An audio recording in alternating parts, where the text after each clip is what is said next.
ನಿರಂತರವಾಗಿ 17ನೇ ತಾರೀಕಿಂದ ಅಕ್ಟೋಬರ್ 2ನೇ ತಾರೀಕುವರೆಗೂ ಕಾರ್ಯಕ್ರಮ ಇರ್ತದೆ. ಉದ್ದೇಶ ಏನಪ್ಪಾ ಅಂತಂದ್ರೆ ಸ್ವಚ್ಛತೆ ಇದ್ರೆ ನಾವು ಆರೋಗ್ಯವಾಗಿ ಇರ್ತೀವಿ, ಪರಿಸರ ಚೆನ್ನಾಗಿರ್ತದೆ, ಯುವ ಪೀಳಿಗೆ ಚೆನ್ನಾಗಿರ್ತದೆ, ಮಕ್ಕಳು ಚೆನ್ನಾಗಿರ್ತಾರೆ, ಪಶು ಪಕ್ಷಿ ಆರೋಗ್ಯದ ಮೇಲೆ ಗಂಭೀರವಾದ ಪರಿಣಾಮ ಆಗದಿದ್ದಂಗೆ ಆಗ್ಬೇಕು ಅಂತ ಹೇಳಿದ್ರೆ ನಾವು ಸ್ವಚ್ಛತೆಯನ್ನ ಮೇನ್ ಆಗಿ ಕಾಪಾಡ್ಕೊಳ್ಬೇಕು. ಇಲ್ಲಿ ಸ್ವಚ್ಛತಾ ಕಾರ್ಯಕ್ರಮ ಇಟ್ಕೊಂಡಿದ್ದು 3 ರಾಮದೇವ್ರ ಬೆಟ್ಟ ಎಲ್ಲ ಸ್ವಚ್ಛತೆ ಕಾರ್ಯಕ್ರಮ ಕರ್ಸಿ ಎಲ್ಲ ಸ್ವಚ್ಛತೆ ಮಾಡಿದೀವಿ ಕ್ಲೀನಾಗಿ.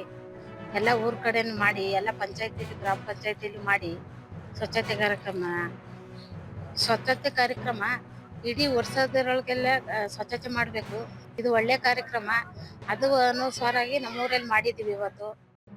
ದಿನ ನಾವು ಸ್ವಚ್ಛತಾ ಸೇವೆ ಅಭಿಯಾನದಡಿ ಈ ರಾಮದೇವ್ರ ಬೆಟ್ಟದ ಇರುಡುಗೆರೆ ಕಾಲೋನಿಯಲ್ಲಿ ಸ್ವಚ್ಛತಾ ಕಾರ್ಯವನ್ನು ನಡೆಸುತ್ತಿದ್ದು, ಗಾಂಧೀಜಿಯವರ ಆಶಯದಂತೆ ಪ್ರತಿ ಗ್ರಾಮವನ್ನು ಸ್ವಚ್ಛಗೊಳಿಸಬೇಕಾಗಿರುವುದು ಗ್ರಾಮ ಪಂಚಾಯತಿ ಕರ್ತವ್ಯವಾಗಿರುವುದರಿಂದ ನಾವು ಇವತ್ತಿನ ದಿನ ರಾಮದೇವ್ರ ಬೆಟ್ಟದಲ್ಲಿ ಸ್ವಚ್ಛತಾ ಕಾರ್ಯವನ್ನು ಆರಂಭಿಸಿ ಸ್ವಚ್ಛತೆಯನ್ನು ಕಾಪಾಡುತ್ತೇವೆ ಮತ್ತು ಎಲ್ಲ ಇಲ್ಲಿನ ಗ್ರಾಮಸ್ಥರಿಗೆ ಸ್ವಚ್ಛತೆಯ ಬಗ್ಗೆ ಅರಿವು ಮೂಡಿಸಿ ಇವತ್ತಿನ ಸ್ವಚ್ಛತಾ ಕಾರ್ಯಕ್ರಮವನ್ನು ಯಶಸ್ವಿಗೊಳಿಸಿದ್ದೇವೆ.